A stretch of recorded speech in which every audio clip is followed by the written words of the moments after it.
especially if you have the opportunity to choose which channels you want to use more. You should take advantage of it. Do you have any issues with booking enough meetings using just this channel? I hit 400% last month and I'm already Dude. at 100% this month.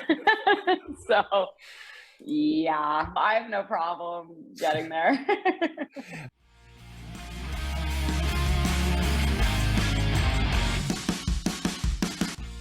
Landing a great job opportunity is sometimes very challenging. Breaking into tech and getting hired as a sales rep can be even harder. When I was applying to my first sales jobs, I also struggled with the unknown.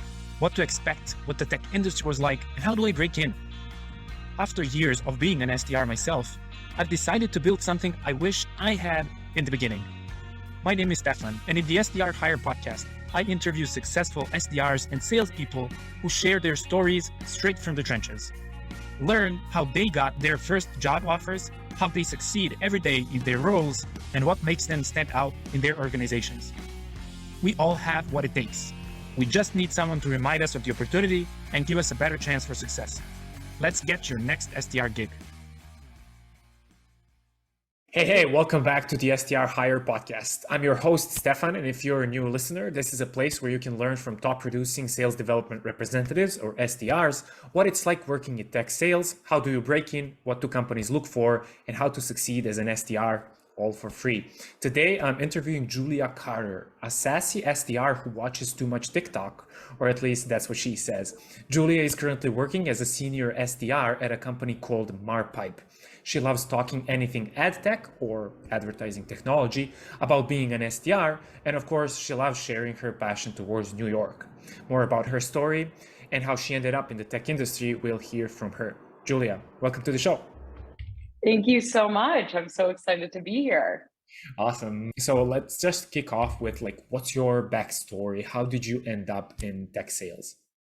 Yes. So I know I was joking with one of my former bosses recently that I haven't really met that many people who purposely wound up in sales, but we're all here and we're all together and it's just how it is.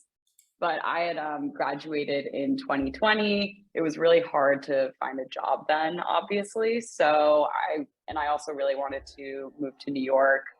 So I was like, any job I can get, I will just take this job. So I had a lot of friends who were working at this firm, which I got a job at. And at the firm, I was finding or recruiting consultants for private equity firms.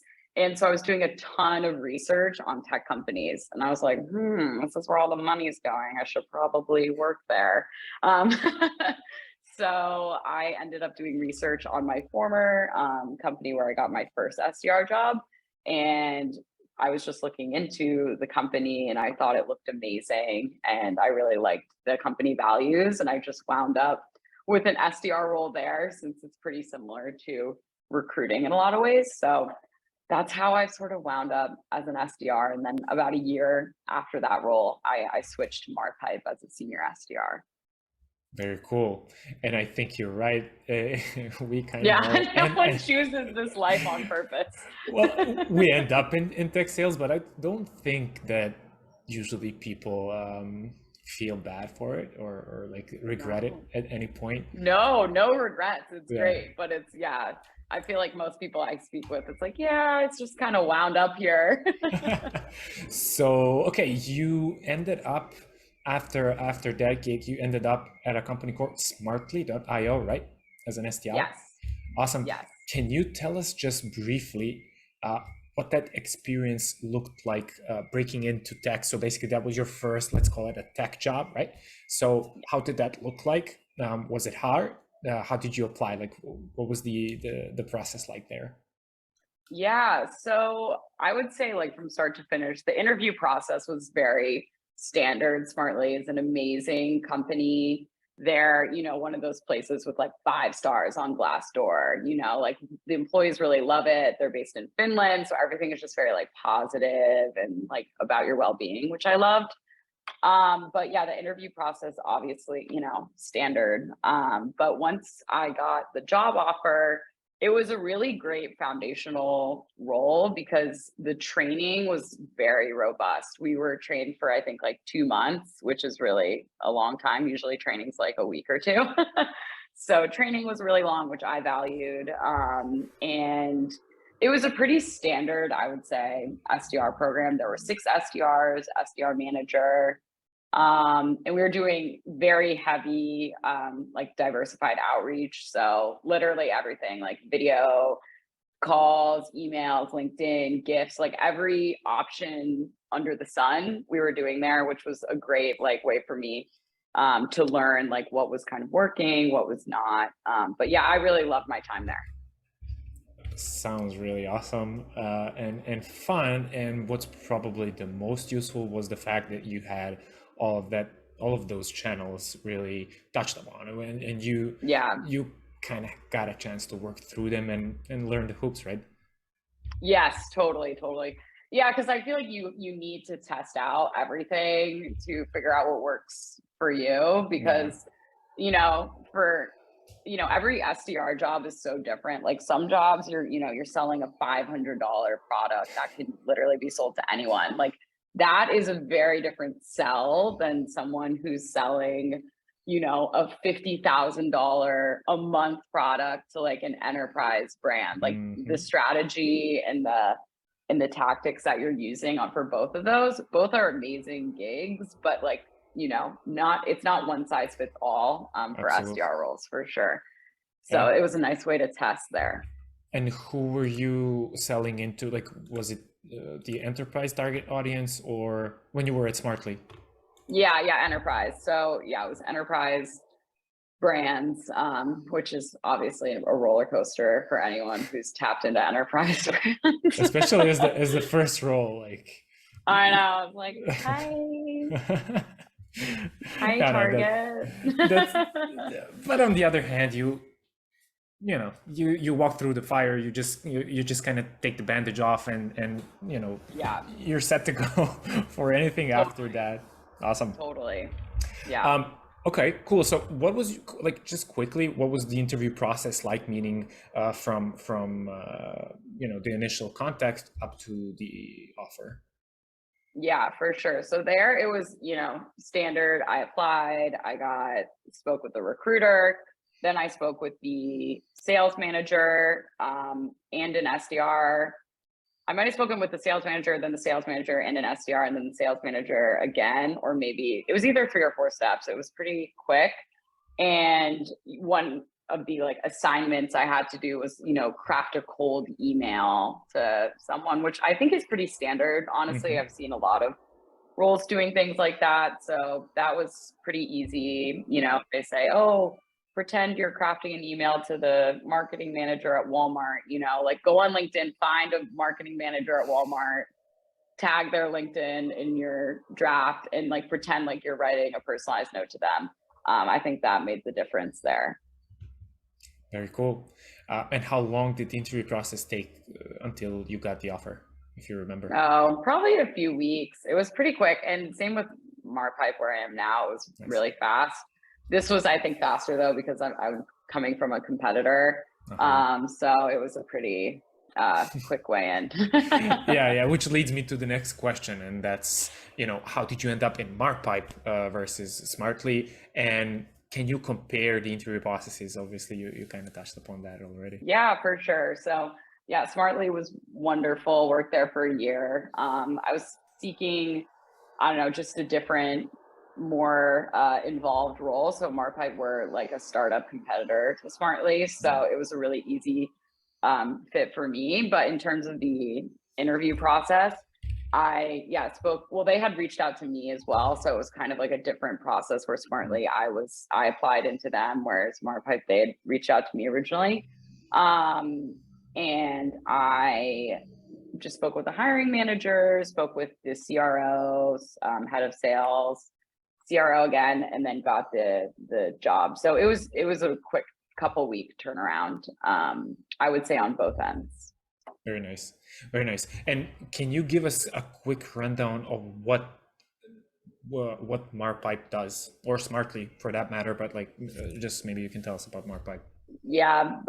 So paid social, for anyone who doesn't know what paid social is on social media. If you see advertisements, that is paid social media. People are putting money behind it. So what we do is we help tell you why your ads work on social media in a nutshell. Okay, very nice. And so who is your target audience in this company?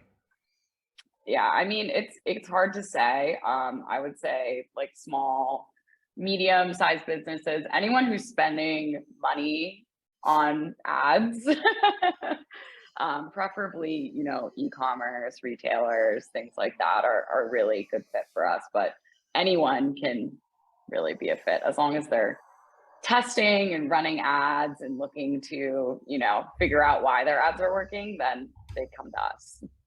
Very cool. So does it make a shorter sales cycle than, for Yes, example? much shorter. Yeah. Yeah, that was one of the things, with enterprise, like our deals were taking like a really long time, like over half the year, which I think too is one of the reasons why I was so excited by this role, especially, I'm looking to hopefully become an AE one day, and having that shorter sales cycle, I think is key for learning, like transitioning into a role like that. So yeah, it's a quicker sales cycle for sure. Gotcha. Well, in that case, does your role entail something more than cold calling? Like, are you doing discovery calls, initial calls, qualification calls, or like, what does your day-to-day look like? Yeah. Well, so at first at Smartly, like I was leading all the SDRs led qualification discovery calls. So no Cool. AE. Yeah. So that was like really good training on my end. But my current role, like this is a hot take, but I don't do any cold calls. I think they're annoying. No one likes them. Who wants to get cold called? Who wants to do a cold call? Not me. So I know a lot of people have success with it, and like you just have to roll with what works for you, but I don't do them. I do mainly LinkedIn and email. I just have found that that's been really successful with the types of people I'm trying to reach. And yeah, that's been fruitful for me. And at Smartly too, like honestly, I wasn't doing any cold calls. I said I did like 10 a day, but I never did. It was heavy. It was heavy on the personalized notes there, but yeah. So, and same with like video. I know a lot of SDRs are tapping into video, but I think video is a very tricky Why topic so? because I think people who are like holding up the whiteboard, like, hi, Bob, that is annoying. That's like I think one of the best ways to be successful is like be the anti SDR. Like if you're messaging someone with like a video view with a whiteboard, like, hi, Bob, like, let's chat. Like that is so annoying. And that's why people aren't going to respond to you, because that's like, go away. You're annoying me. So I don't know. I feel like I just take a more casual type approach where I'm like, I know you're doing this. This solves for that. Is this interesting? Just keeping it to the point, not overgeneralizing things. But yeah, that's sort of been my take. Hey everyone, I started SDR Hire in the first place to help as many of you as I can to land your next job, become better at sales, and just help you propel your career. So if you're finding value in this content and you know somebody who will benefit from it, please share it with them, tag them in a post, send them via text, share it wherever you share stuff with your community. As always, all of this is completely free and is here to help everyone succeed. So your recommendation goes a long way. Appreciate you, and let's get back to the show. No, all good, all good. I think that there's a lot of pressure, especially on social media, on LinkedIn, right? Where if you're an SDR, if you're not doing cold calls, you're not an SDR. Like I've seen, I know. I'm right? like, I'm a great SDR, and this phone is not making any dials.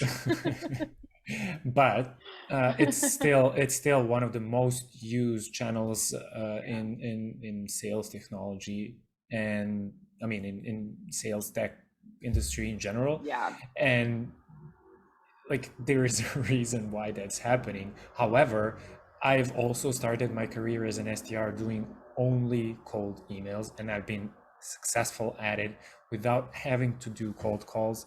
I did them later. And so I don't think it's necessary. And obviously you're the Yeah. living proof. And I think also a lot of European companies don't require or even like don't look at cold calls as a good Yeah. channel, especially because of GDPR and all that.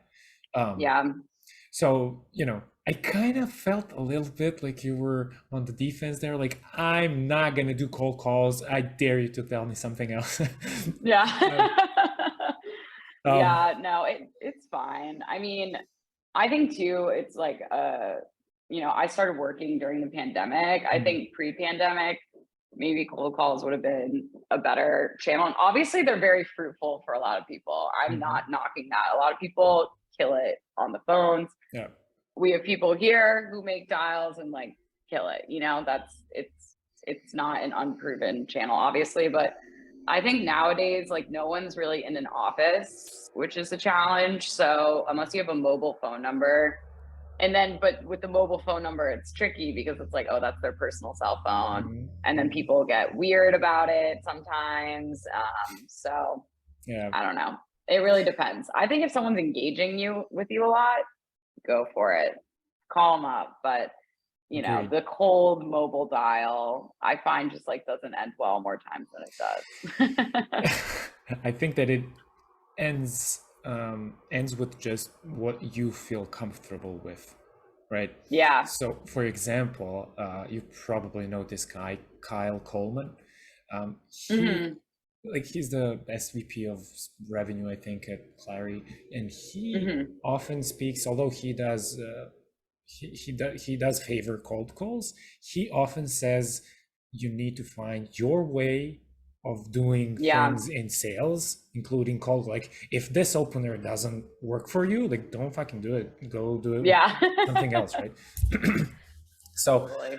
I think that goes to the channel as well, especially if you have the opportunity to choose which channels you want to use more.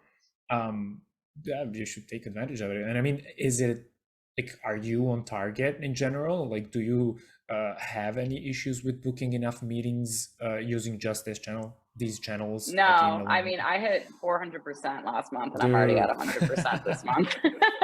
So, yeah. So, I have no problem getting there. Okay, going to the next question. What is it like being an SDR at your company? Like, okay, so you were at 400% quota last month. Like, that's really, really huge. I mean, congratulations. Um, Thanks. what's your like? How big is the team? And who are you reporting to?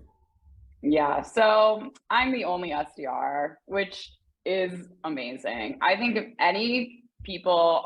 if you're a top performer SDR at your company, you've kind of had the training, you've done the thing, move somewhere where you're the only person or one of two people because it's like, the meme of Patrick Starr where he's like inhaling all the cookies like a vacuum. Like, that's how I feel. Like the world is my oyster. I don't have any sort of like rules or account lists. Obviously, that's changing because we're hiring more people. So, not gonna, there's gonna be rules coming up. But yeah, it's fantastic because I can just reach out to literally anyone, everyone who I think is qualified, and hopefully try and get some bites with them. But yeah, the team is small, 3 people. Me, I'm the SDR, senior SDR.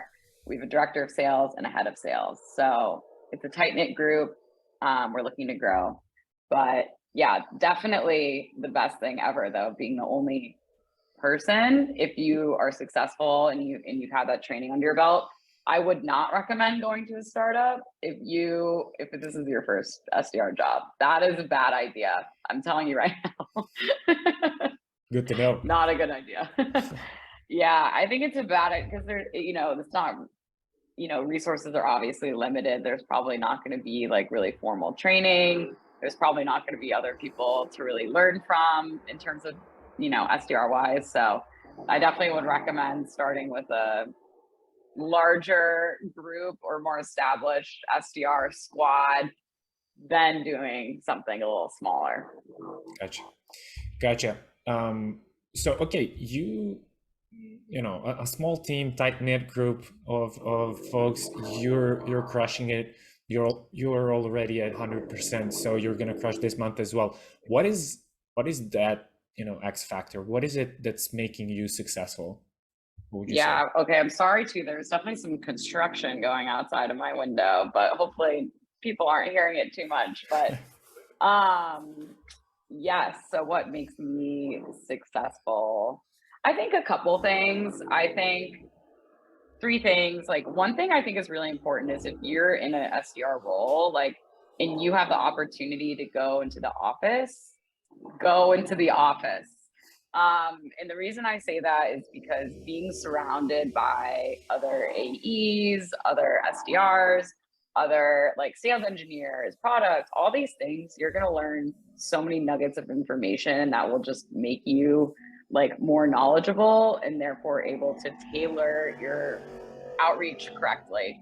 For example, a lot of SDRs will reach out with things like, oh, we can optimize your data. What does that mean? Optimize data. Who cares if you can optimize my data? I don't care if you can optimize my data. I don't know what that means, So I think having that like knowledge under your belt to like really get down to the nitty gritty, like this is what we actually do, is huge.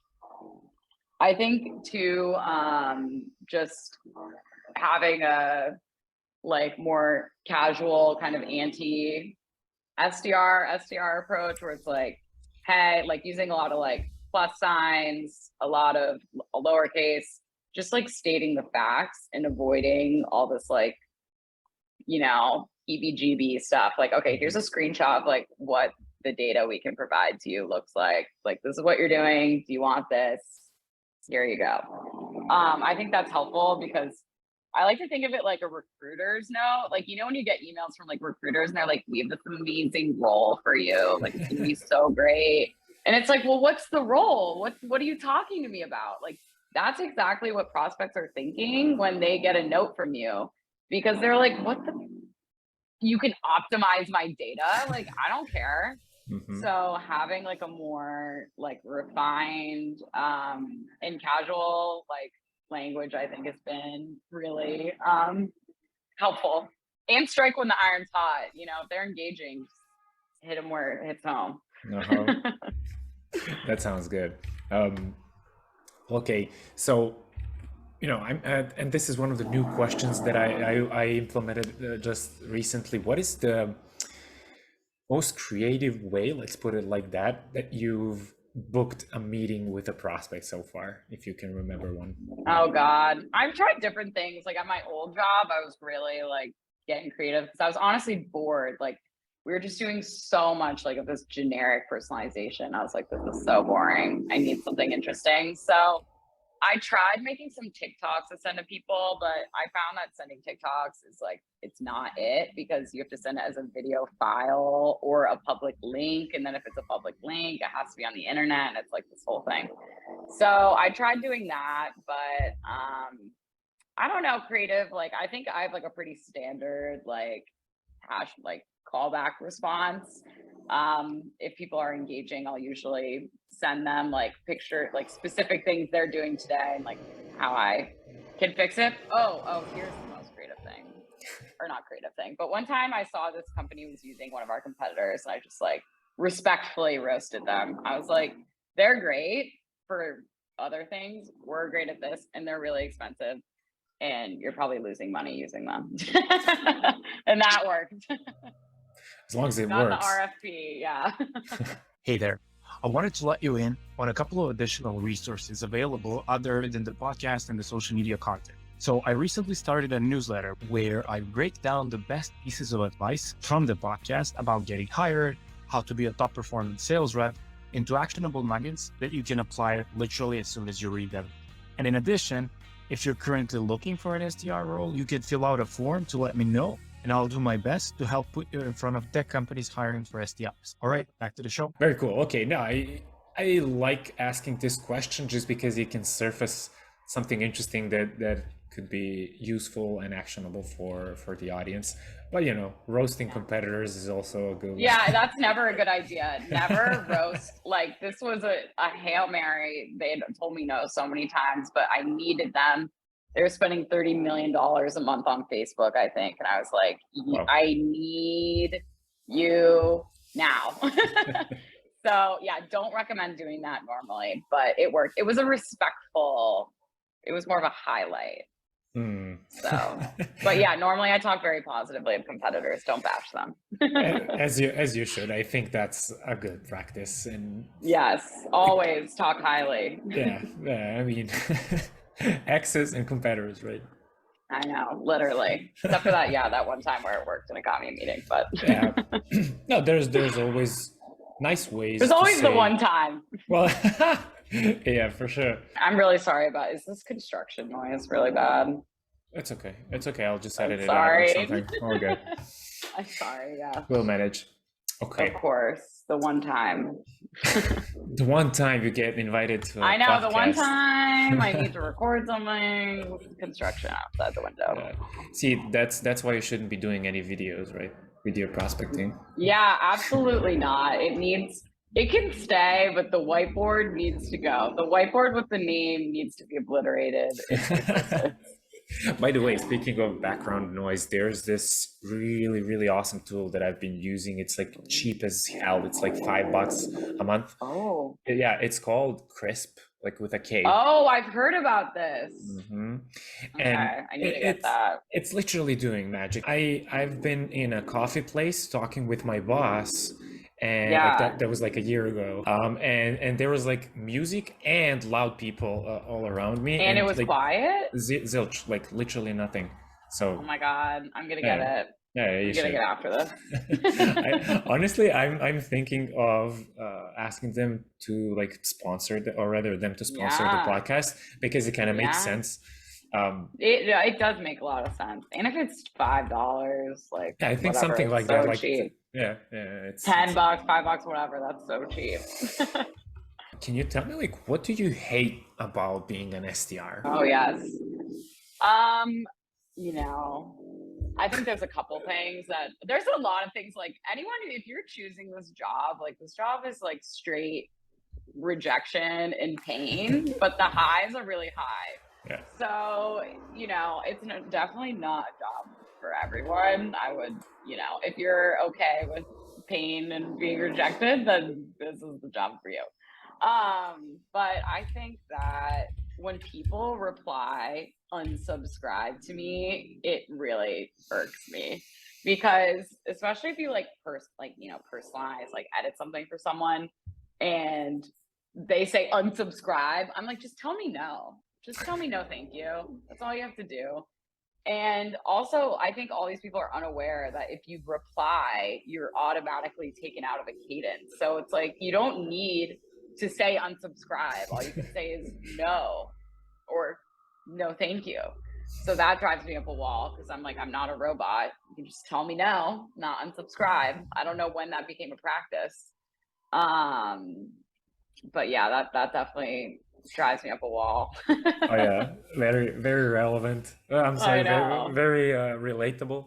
I know. I'm like, just say no. And everyone ignoring you. Also, what really pisses me off is when someone really engages with you, like opens up everything like 10 times, and they still don't respond. And it's like, dude, I know, I see every time you open this email, I get a freaking notification, and I know that you have been opening this 30 times. So let's just give me a yes or no answer.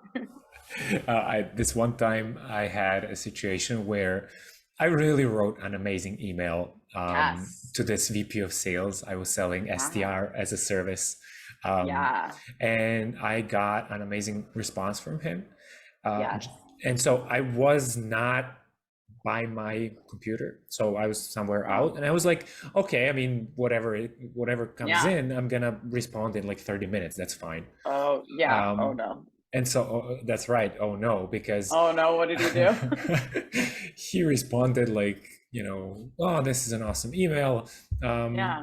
I would like to hear more, something like that. So it was a positive Yeah, that's a response. fantastic response. Yeah, and so then the next next thing I see, he unsubscribed. He's like, what happened here? And then a Yeah. next email comes from him where he is pissed, and he's like, I am not seeing your phone number in your like the signature, and I'm Oh, not gonna do business with you if you're selling SDRs like that. Like, I'm like, what's wrong with what? you? Yeah, people get so weird. Yeah, I don't use unsubscribe links in Mhm. my signature. I know a lot of people do that, but I think it just does not help your case. If you're trying to prove that you're a person, having a calendar link primarily and an Yeah. unsubscribe link do not help your case. You are, in fact, digging yourself deeper in the hole that you are a robot. True, true. Although we're not, obviously, but Yeah, the unsubscribe link is actually like yeah. it's by law. Like, we need to have it. Oh no, we don't have it. You can take it out. I'm not totally sure. I know that Oh, whenever I I talk see. with sales enablement or operations Oh, or whatever, like we need to have it anyway. It's like when you're interesting. selling unsolicited emails, you are obliged to have to give the option of unsubscribing to the prospect, right? So especially in Europe, Yeah. like Well, that's yeah, they can really reply. Yeah. But I don't use the link. We don't have a, you can take it out in sales often. We never use one Mhm. with outreach, like the tool. Yeah, Interesting. I didn't know that. Well, they just have to respond to me yeah, because you want them to say no to you because then you can, you have time to handle their objection. Whereas if there's a exactly. link, sorry, Yeah, and you then you're lost gone. all. Yeah, exactly. So you did mention something earlier in the episode about your next steps. So like you mentioned an account executive role. Like what does your career look like in the next like period? Year, 2 years, three Yeah. years? Uh, oh gosh, I think it's a hard question. Like It I'm is. right now really vying for the AE route, but also I've been told by some people like you should go the SDR manager route. Like there's a lot of things to do. But yeah, I'm really trying for the AE route now. That's what I'm excited about. And it's been good. Like I've done some demos already, did some demos last week. And luckily I think our team is just so small right now that it's not like a massive sort of transition. It's not like I'm in this organization with 20 SDRs and then there's 20 AEs and it's like this big leap. I think because our team is so small that I'm already tagging along on a lot of the processes that they're doing. So it should hopefully obviously it's gonna be a big change. It's gonna be a huge change, but yeah, that's what I'm hoping for. And then we'll see from there. Fair enough. It's although I'm curious, why not? Why explicitly account executive, even though you got some recommendations about the SDR manager role? Like, what's driving that? You know, that direction of Yeah. account executive. Like, is it I the think money? I Is it? Yeah, well, I don't know. I mean, I really because also, I mean, you can make a lot of money as an SDR, honestly, more sometimes than AEs, like SDR managers. So obviously it depends on the organization you're in. But for me, like I really love to help people and like I've helped a lot of people like with their sequences and like what's working for me. But the one thing is like sometimes, I don't want to be on like Susie Q's tail, being like, Susie Q, how many dials have you made today? What meat, like Hmm. I want if the team is like self-sufficient, then that's not a problem. But there's always those stragglers. You gotta just give a little extra push. Okay. Okay. Um, Gotcha. so yeah, but no, I think it would still be, I don't know, maybe in my future, maybe I'll test the AE route and be like, no, I need to go back to my Well, roots because I used to be the STR manager guy. Like yeah, I wanted rather to go that route. However, as an account executive, you get to close deals and make more money. And if you're any good, you're going to make a bunch of money. But then at the same time, you can still coach people up. You can do it yeah, by totally. yourself on LinkedIn, right? You can do Yeah. it by yourself in your organization. You can do it in a lot of ways. There's a lot of organizations that kind of bring in people to help train SDRs, whatever. So I think today, like the account executive role makes more sense, at least in your scenario. Hey there, hope you're enjoying these episodes as much as I do making them. If you prefer consuming a shorter format content, I post the best snippets from the podcast on TikTok, YouTube Shorts, Instagram Reels. So feel free to choose your favorite platform and I'll see you there. On the other hand, if you just love binging longer formats, the podcast is available on YouTube, Spotify, Apple, Google Podcasts, and I also often post interesting sales and hiring stuff on LinkedIn. All right, back to the show. Yeah, for sure. So yeah, we'll see where things go. And yeah, like to your point too, though, you have to be closing stuff for it to pay off. And yeah, same with the SDR role too. I feel like a lot of times people get drawn in by, oh, I can make all this money as an SDR, and it's like, well, you can only make all this money if you're good. If you're not good, honestly, a lot of the base salaries are pretty low. So, it's a give and take. And don't forget about the taxes, everyone. The taxes on your commission check. Just keep that in mind when they give you that offer. That's right. I mean, the bigger the offer, I mean, you'll get the bigger check, but still, the tax is also totally. the bigger chunk. Yeah, literally. I know a lot of times people are like, oh, my base is 50K, but I get, 30K on target commission, so I'm making 80K. And it's like, well, you're really not making 80K. You're making 50K. 50, yeah. And then if you do well, you can make a couple, extra grand a month, because half of it's going to be taken out via taxes anyway. So pay attention to the base salary. Yep. Let me ask you this. So what would you say to anyone trying to become an SDR or land their next SDR job? Like, what would your message to them be? Yeah, one, it's important to think why you want to break into this job, because it's, grueling, and most people frankly don't succeed at it. Just to, be real. Like, if you look at the stats, most people don't hit their quota. And some organizations too are really tough. Like, if you don't hit your quota, like, you're gone, and it's pretty hardcore. Maybe you're making dials all day. So I think just really think about like why you're trying to get a job like this. And I don't know, I think just figure out what works for you. I say test everything that they give you at first, but once you find your formula that is starting to like get you traction, run with that. I find a lot of people who I know who are killing it at their jobs don't follow the rules. They learned the rules and they did the rules, and they picked up what was doing the best and ran with it a little bit on the outskirts. So I think that's been useful, at least for me. Yeah, I guess that's actually what is making them successful, and helping them stand out, or rather you, right? Yeah. Well, and a lot of, I have some friends who are SDRs, and, it's kind of a recurring theme. And obviously there needs to be process and you need to learn, but you got to test outside of that process to get better. So I think sometimes organizations can be kind of stuck in like, this is the way that we're doing this. But yeah, definitely don't be afraid to test new things, because you never know what your next gold mine will be. Can you share a message to your future self in like 3 to 5 years? If you can do that, like, what would you tell yourself? Oh my God. Well, I hope I'm not an SDR anymore. That's what I hope. Don't do this job for more than like 2 years, maybe 3 years. I think a lot of people, get sucked in being an SDR forever. So I hope I'm not an SDR forever.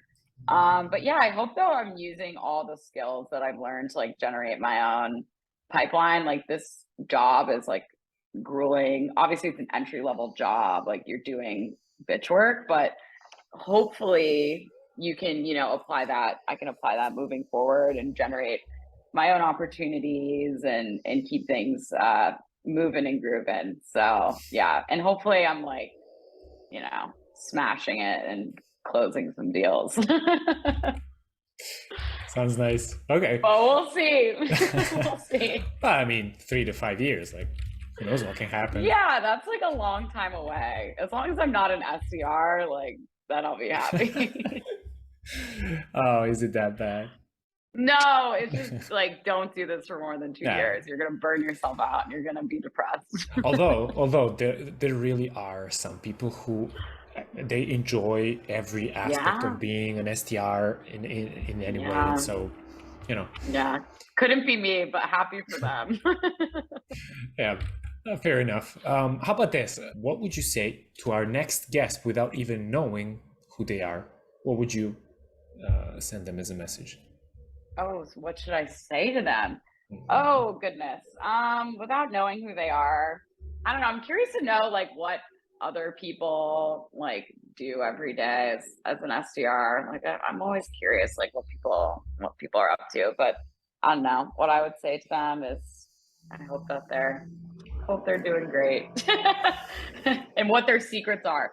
I want to know their secrets because those secrets are what gets people to the top. And everyone has their secrets and they gatekeep. I gatekeep my You do. secrets.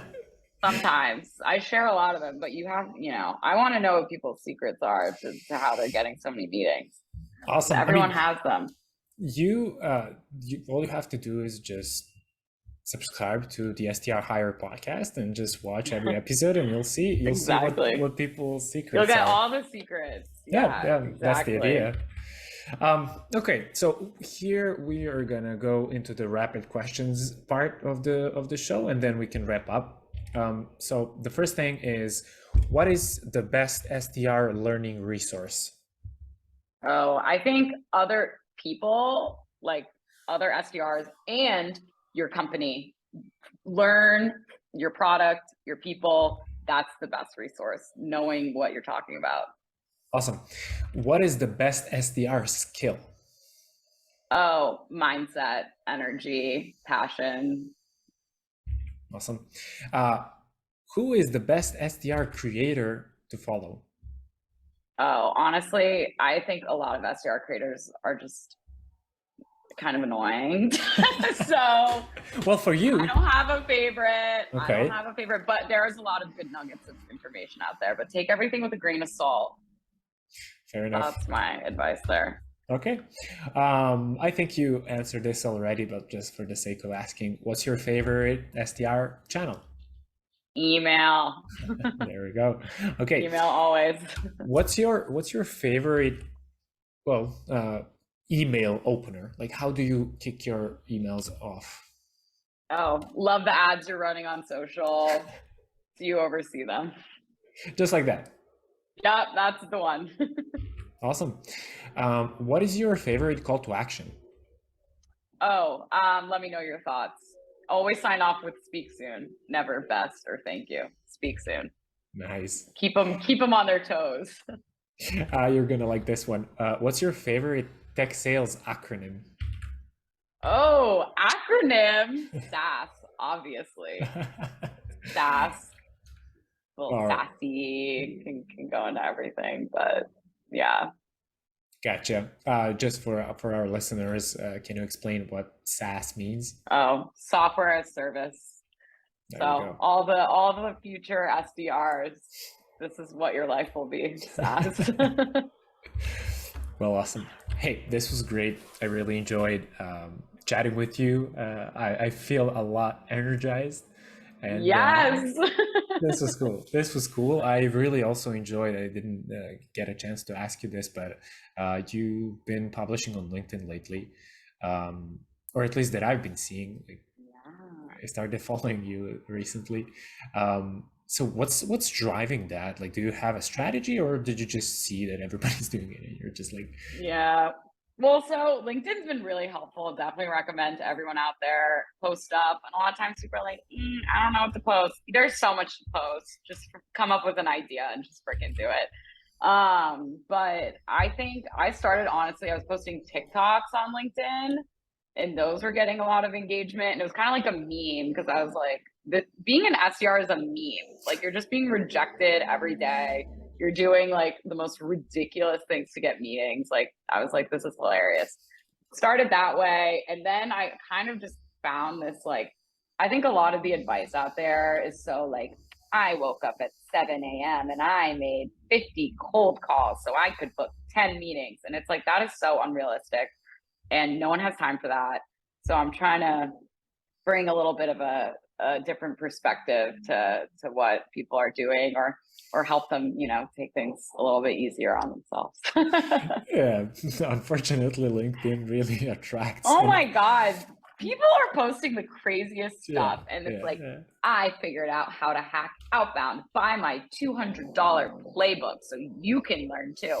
And it's like, once the playbook comes out, it's all over. It's like, I do not respect you as much as a creator anymore, because I think you want my money, not exactly. But yeah. Look, like, there will always be people who are new to the whole thing, and they might even find value in the $200 course, right? Yeah. However, and this is, I think this is my brand message more than anything, which is everything about being an SDR and being in tech sales is literally free. You can find it on YouTube. You can find it on LinkedIn. You just need to follow the right people. You need to subscribe to the right channels on YouTube, whatever.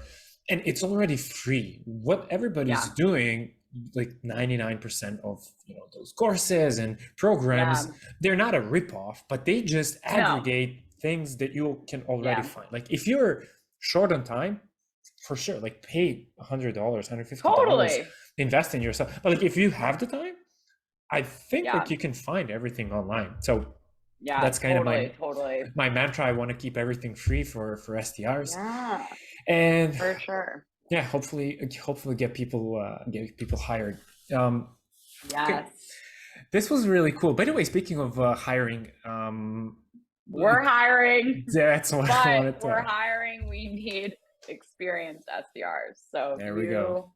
Are experienced and you are excited about ad tech, and you want a foundational role of building the outbound engine, which is basically what I've been tasked with, this is the place for you. It's amazing, super fun, young culture, like CEO's like 27. We have a great time. We're booking a ton of meetings, killing quota, huge appetite for the product. So it's a good place to be. Very cool. So the CEO is 27. Yes, we're all young, we're all babies. Hell yeah. 24, C-suite's all like young 20s. Damn. We do have obviously people older than that, but yeah, it's a young squad. People ready to dominate the tech world. Are you by any chance remote? No, well, yes, but we want someone in New York ideally, but yes, we are remote. Most people are remote. Gotcha. Is there any like job ads on LinkedIn or somewhere that people can find? Yes. You can just go to Marpipe or DM me. I can give you a special link and I can refer you, which will get you there faster and will get me a referral bonus. So nice. I would prefer that way. Nice. Okay. Maybe we can even share your referral link below the video. There we go. Okay. In that case, I think this brings us to the end of the episode. So, Julia, this was really a pleasure. I enjoyed talking to you. No Construction has made this video so bad. No, I'm all so good. Glad. All good. Okay, so where can people find you? Yeah, you can just find me on LinkedIn at Julia Carter. Friend me there. That's where I live. So awesome. Yeah. What about TikTok? Oh, well, TikTok, you can find me on TikTok, but that's more like it's not really a SDR account. It's more of, you want to see about New York, and I got attacked by a pigeon the other day, made a video about that. So if you want to see that, that's also Julia Carter. Sweet. Thank you for tuning in to the SDR Hire podcast, the only podcast exclusively focused on SDRs, where successful salespeople share about their hiring stories and sales adventures straight from the trenches. If you found this useful, go ahead and share it with someone else you know is trying to break into tech or land their next SDR gig. You can find SDR Hire on all major podcast platforms as well as YouTube. Hit that subscribe button if you haven't already, and catch you in the next episode.